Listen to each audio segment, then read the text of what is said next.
بسم اللہ الرحمن الرحیم۔ السلام علیکم، کیسے ہیں پیارے ساتھیوں؟ امید ہے اللہ پاک کی رحمت کے سائے میں ہوں گے۔ اللہ پاک ہم سب کو اپنے حفظ و امان میں رکھے اور ہدایت پانے والوں میں شامل فرما دے، آمین یا رب العالمین۔ آج جس صورت کی فضیلت یا فوائد یا وظیفہ کچھ بھی کہہ لیں جو میں لے کر آئی ہوں آپ کے لیے، بہت ہی اللہ پاک کا کوئی تحفہ ہے۔ ویسے تو ہر صورت قرآن پاک کی اللہ پاک کا انمول تحفہ ہے ہمارے لیے، کیونکہ ہماری پریشانیاں بعد میں آئی تھیں اور ہماری پریشانیوں کا حل اللہ پاک نے قرآن پاک کی ان صورتوں کی صورت میں پہلے ہمارے لیے بھیج دیا تھا۔ اس لیے یہ انتہائی کارآمد اور مفید ہیں ہم سب کے لیے۔ ہمیں اپنی ہر پریشانی کا حل جو ہے وہ قرآن پاک میں سے تلاش کرنا چاہیے۔ اللہ پاک ہمیں قرآن پاک کو پڑھنے والا اور سمجھنے والا بنا دے، آمین یا رب العالمین۔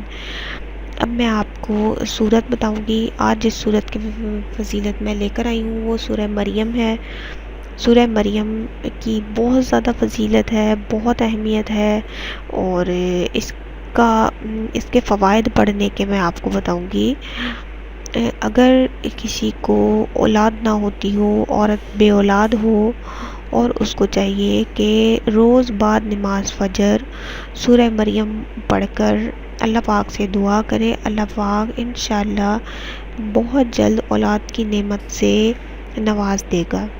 اور اس کے علاوہ اگر کسی کو حاملہ عورت اپنی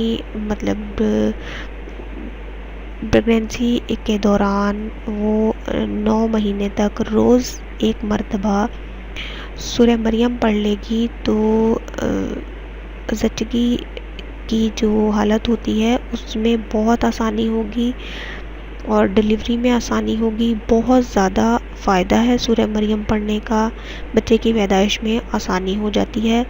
بہت ہی کارآمد صورت ہے اس معاملے میں، بے اولادی کے لیے، اور ڈیلیوری کی جو پوزیشن ہوتی ہے، جو تکلیف ہوتی ہے، اس کے لیے یہ بے حد کارآمد اور مفید صورت ہے۔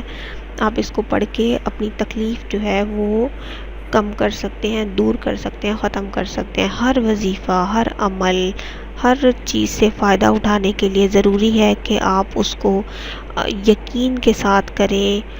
اللہ پاک ہمیشہ یقین دیکھ کر بندے کو دیتا ہے، شک عمل کو ضائع کر دیتا ہے۔ اسی کے ساتھ چھوٹی سی درخواست، ہمارے اس ویڈیو پیغام کو دوستوں کے ساتھ شیئر کریں، اپنے سوشل میڈیا اکاؤنٹس میں شیئر کریں، ویڈیو کو لائک کریں اور ہمارے چینل کو سبسکرائب کریں۔ اسی کے ساتھ اجازت دیجیے، اگلی ویڈیو کے ساتھ حاضر ہوں گی، تب تک کے لیے اللہ حافظ۔